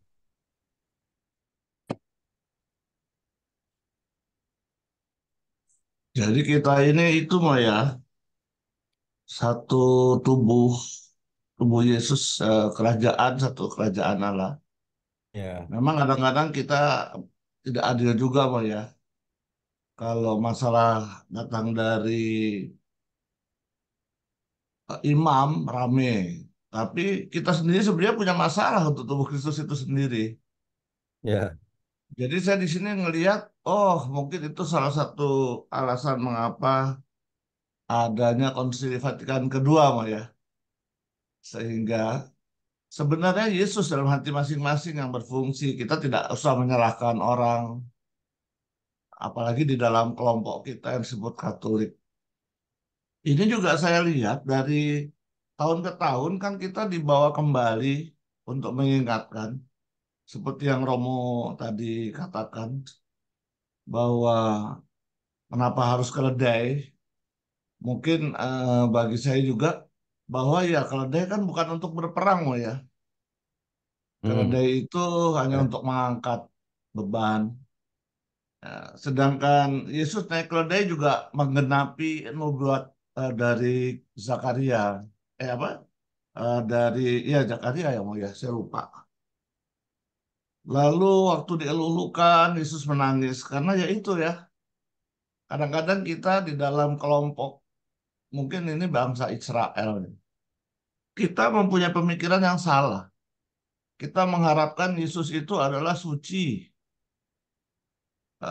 pembebas, raja, ya, tas sakti. Sama juga seperti yang kita lihat para imam kita ya, Romo ya. Para uskup kita itu suci sehingga tidak boleh salah. Di situ Yesus sedih. Mereka salah melihat apa apa yang ya seharusnya. Ya karena Ya, lalu dengan salib yang Romo katakan tadi, paku itu memang bisa mematikan, tapi juga menguatkan. Cawan yang dimana Yesus juga merasa berat, tetapi Yesus taat di situ, mengatakan bahwa apa yang terjadi maka terjadilah ketaatan yang tadi Romo kasih tahu. Dan ditutup dengan masih banyak lagi ya Romo, tapi ditutup dengan kata-kata Yesus sudah selesai di kayu salib. Maka saya juga berpikir bahwa tugas Yesus adalah wafat dan bangkit untuk keselamatan kita. Selanjutnya lah tugas kita. Seperti yang Yesus kasih contoh pada saat dia masuk ke Yerusalem. Bahwa ya kita akan mengalaminya itu. Dan kita juga harus berubah sudut pandang kita. Dan harus kita ingat setiap tahun. Mungkin begitu ya Romo ya. Ya. Terima kasih Riki ya.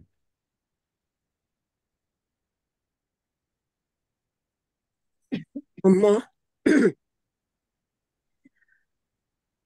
tadi sesuai dengan Baiklah, teman, betulkah kita sungguh menaruh hati kita pada Yesus sebagai pusat hidup kita?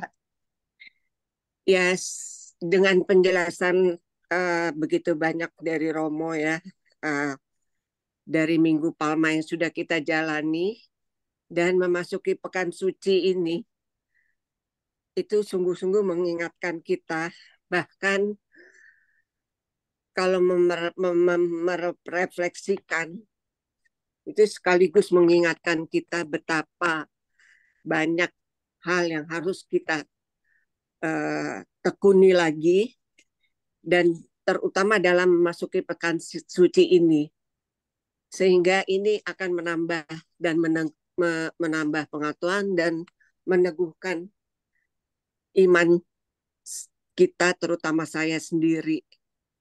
Terima kasih Romo, Risa, dan Reki. Itu aja. Terima kasih Ida.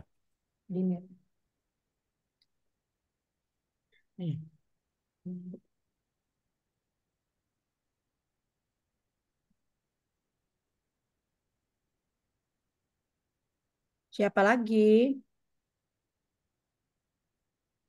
Titin?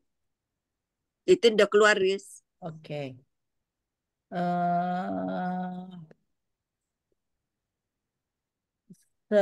Siapa lagi ada yang mau tanya? Apa namanya? Romo, ini perminyakan apa namanya? Pembaruan Besok, Pak. janji imamat besok mau atau udah? Kalau di sini udah kemarin di keuskupan ya, Di Semarang. Semarang ya, Jadi Romo ke sana rame-rame. online. Oh, bisa online. Anu Lucu. yang rekoleksinya online ya. Oh, gitu. Enak Oke. banget. Ada yang lain nggak? Ayo tanya. Apa ya? Siapa ya yang Lil? Lila? Ya, Karis. Ada Sorry. yang tanya? Ada Mbak Lucy loh.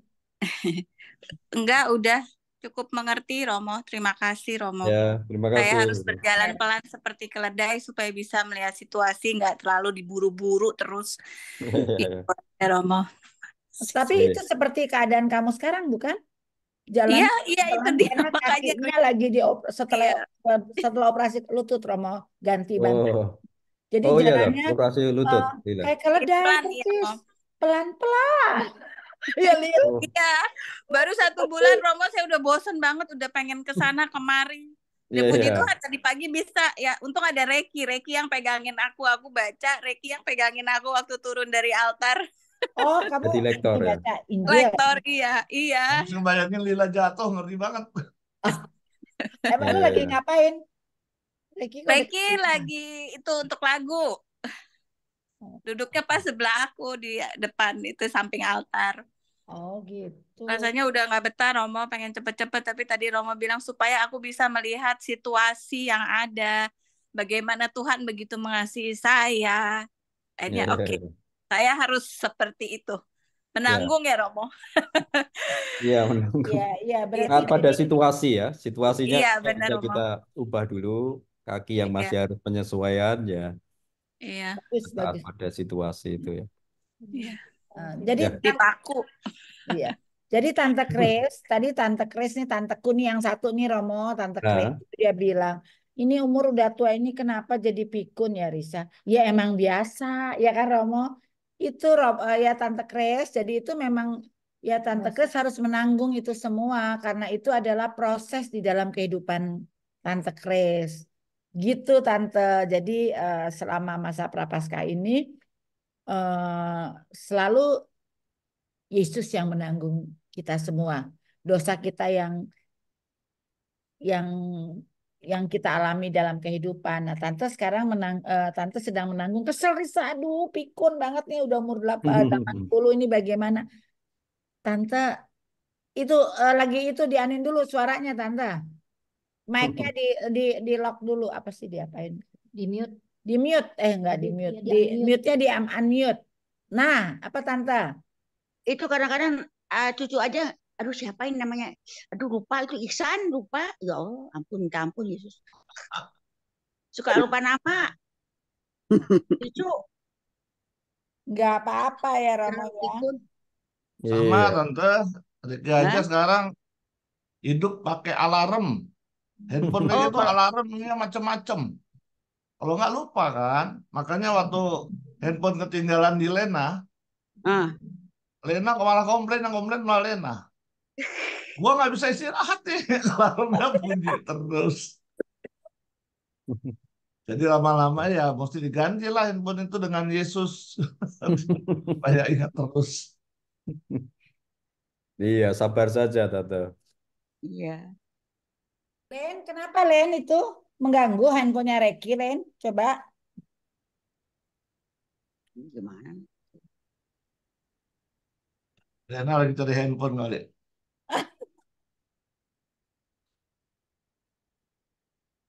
Iya Romo, benar Romo, seperti yang Romo jelaskan. Ini akan terasa kalau kita melakukan pelayanan. Benar nggak ya, Lila ya? Ada yang mengeluh-elukan, tetapi tidak sesuai dengan maksud dia, kita dicaci maki lah. Iya betul. Iya, Ya Romo ya. follower dan haters nyata ya.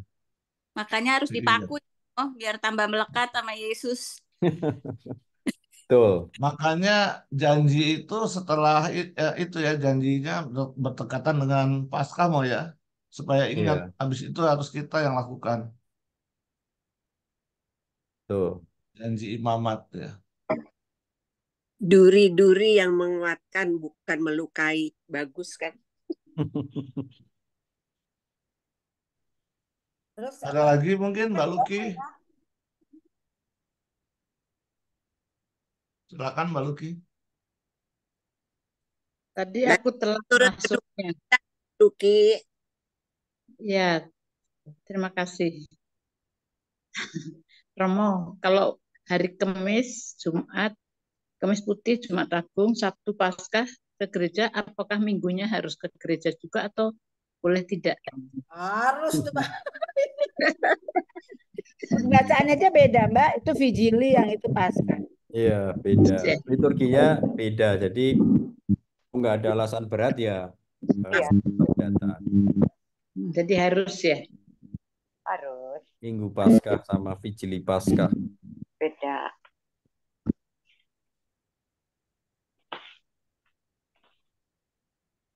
Nikodemus gimana? Sudah ini kebanyakan Nikodemus atau ada yang Iya, Ciladas? semuanya 90%.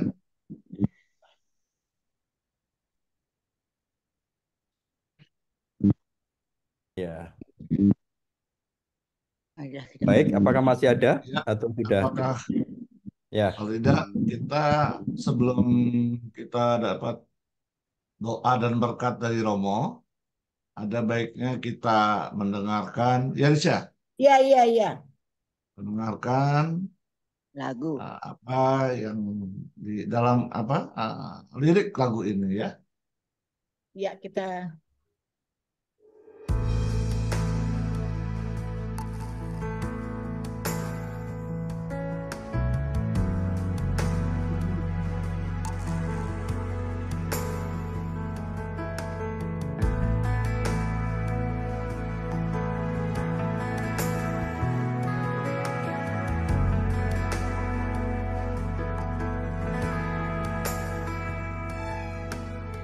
Kemanakah aku dapat pergi menjauhi rohmu yang suci, kau sahabat dan kau dekat.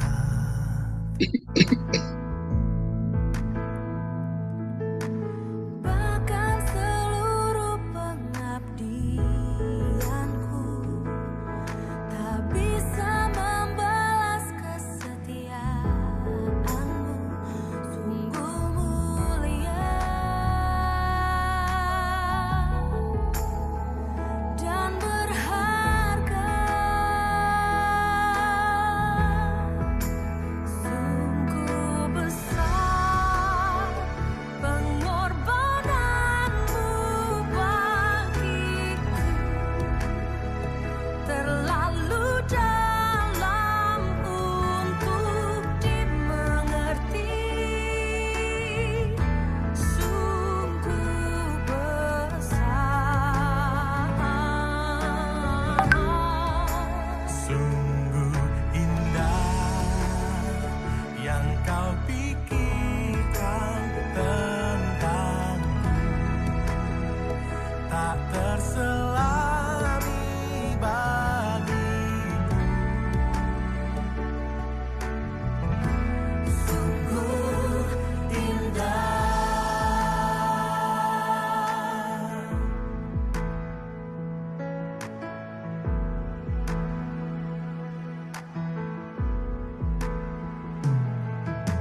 kenapa Risa minta tolong Reki memutarkan lagu yang pertama?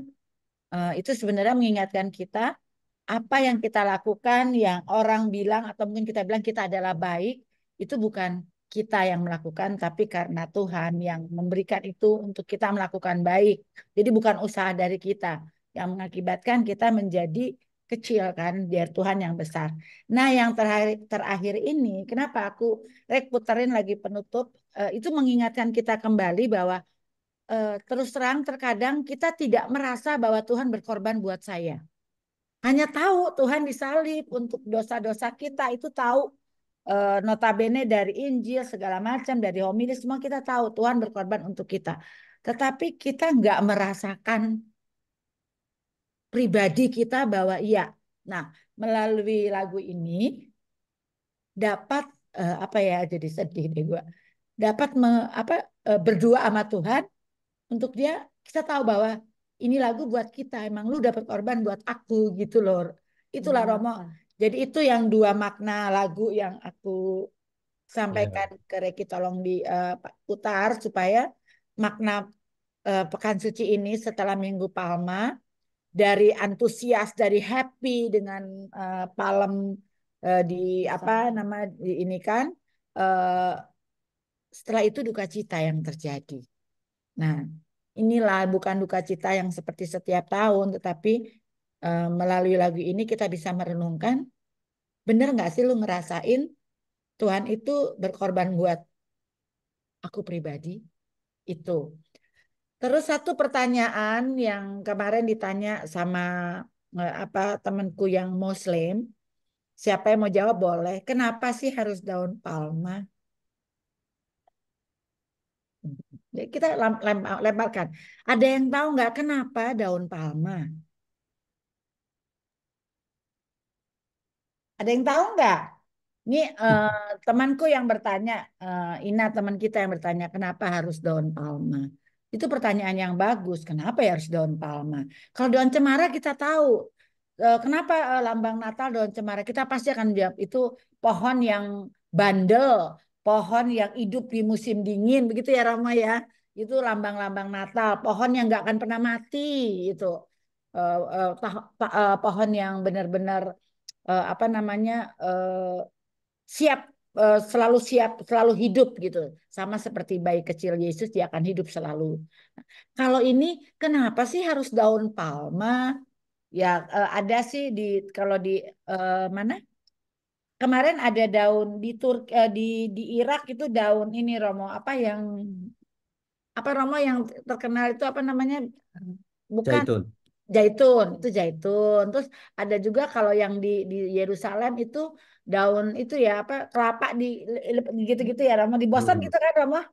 Kelapa di apa, kayak kayak daun kelapa itu, pada daun apa saya nggak tahu Rama, dirangkai gitu kan Rama, waktu saya di Boston kok begini. Ya. Nah, tapi itu semua melambangkan daun, apapun itu daun. Rama bisa Ya. jawab nggak kenapa sih daun itu?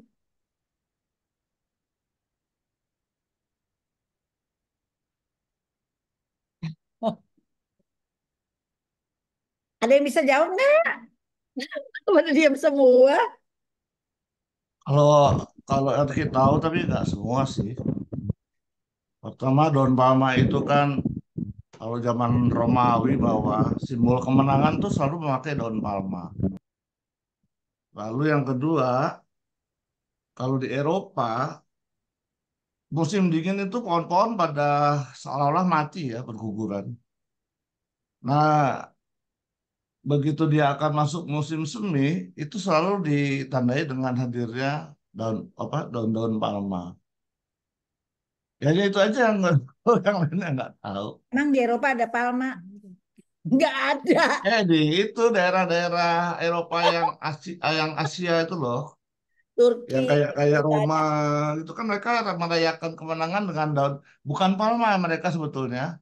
Mereka dengan sejenis palma tapi lebih besar ya, lebih lebar. Gede Tapi karena begitu. Kayak di Turki gede gitu. Tapi iya, kebanyakannya si Lila dapat ah, dari Qatar apa dari mana? Oh dari mana? Papua ya? Gede banget. Dari Papua ya Lil ya palmanya ya. Nggak ada suaranya Lil. Mika. Oh, Timika itu. Tapi benar itu lambang kemenangan, emang itu benar. Dan satu lambang kedamaian. Jadi lambang itu sendiri, lambang kedamaian, lambang kemenangan, itu artinya palma. Benar, Reki itu. Kedamaian, terus kemenangan, Keabadian. kemenangan, terutama kemenangan. Itu yang artinya palma. Saya berharap sih semua pada tahu sekarang setelah ini ya. Kenapa bawa-bawa daun palma tapi nggak tahu buat apa dibawa-bawa. Tapi saya rasa semoga itu apa namanya tahu. Ada tambahan nggak Romo untuk palma itu sendiri? Memang beda sih kalau di Boston ya Mo ya. Ya, dalam kitab suci kadang-kadang ada kata-kata yang umum ya, dedaunan gitu ya, tidak harus palma. Dan tadi sebetulnya di dalam peristiwa itu juga ada baju-baju pakaian mereka digelar gitu ya. Jadi kalau mengikuti kitab suci sebenarnya lebih banyak hal yang bisa dipakai untuk memuji Yesus yang sebagai Raja itu, kemenangan, respect. Kalau banyak dulu yang topi gitu ya dibuka gitu-gitu ya, ya model-model seperti itu. Kalau zaman dulu ya kain, daun-daun yang bisa dipetik, kemudian kalau sekarang ya kayak konfeti gitu yang disebar. Terus Romo waktu palma itu Romo pakai jubah yang berbeda dulu ya Romo. Baru di dalam setelah masuk ke dalam misa baru pakai kasula. Itu Ya, jubah harusnya itu begitu. melambangkan apa sih Romo? Jubah yang kayak Itu raja itu kayak sebagai raja gitu ya. oh gitu. Ada lihat kan Dek Romo siapa ya? Romo Romo itu ya Dek. Romo kita Romo Heru ya Dek ya. Ada Iya, di lantai 3 tapi kelihatan di TV kan dia pakai bajunya tuh kayak kebesaran banget ya. Maksudnya baju bukan kebesaran kegedean, bukan apa. Kebesaran udah kayak tambah kayak raksasa ya dia soalnya pakai jubahnya yang gede terus baru setelah itu dia buka baru dia pakai ya kasula aja gitu ya. Iya kan Dek waktu itu Iya, warna merah gitu ya Romo ya. Aku bilang oh seperti itu. Romo Kimi juga nerangin kan kalau di renungannya ya. Iya gitu. Jadi sekarang teman-teman tahu ya, tahun depan tahu ya kenapa daun palma itu lambang kemenangan dan perdamaian dan pengakuan semuanya, ya. Oke Romo, terima kasih teman-teman. Semoga Terima pasca kasih. ini kita bisa merasakan bahwa Tuhan itu disalib untuk saya. Supaya apa? Kenapa sih? Memang untuk semua, tetapi itu untuk saya. Supaya kita lebih mengenal Tuhan seperti lagu yang pertama, mengenalmu. Jadi apapun yang aku lakukan, apapun yang orang lain bilang, waduh kita begini baik banget atau bagaimana, itu bukan aku. Tetapi karya Tuhan yang ada di dalam hidupku. Begitu teman-teman, semoga pekan suci ini kita bisa lalui dengan lebih mengenal Tuhan dan tahu bahwa Tuhan yang menderita buat aku. Jadi kalau aku menderita, aku mau menanggung penderitaan itu. Amin. Aku minta tolong Romo untuk doa penutup buat kita dan berkat supaya kita bisa menjalani pekan suci ini, terutama Trihari Suci dengan khusyuk. Baik, kita berdoa demi nama Bapa dan Putra dan Roh Kudus. Amin. Tuhan, terimalah puji-pujian kami. Engkau menebus kami dengan darah-Mu dan kami Kau undang untuk menyediakan hati kami supaya bisa menjiwai penebusan kami di dalam diri Tuhan kami Yesus Kristus selama pekan suci, Trihari Suci khususnya. Semoga Engkau memberkati perjalanan hati kami agar sesuai dengan besarnya kasih-Mu di dalam penderitaan Tuhan kami Yesus Kristus dan memberkati paroki kami, keluarga kami, dan semua orang yang bertanya-tanya mengenai makna iman, makna pengorbanan-Mu. Dan semoga Engkau memberkati kami semua dengan berkat melimpah. Tuhan bersamamu Dan dan bersama bersama Roh-Mu. Semoga kita semua, orang yang kita doakan, pekan suci yang akan kita jalani, diberkati oleh Allah yang Maha Kuasa, Bapa dan Putra dan Roh Kudus. Amin. Amin.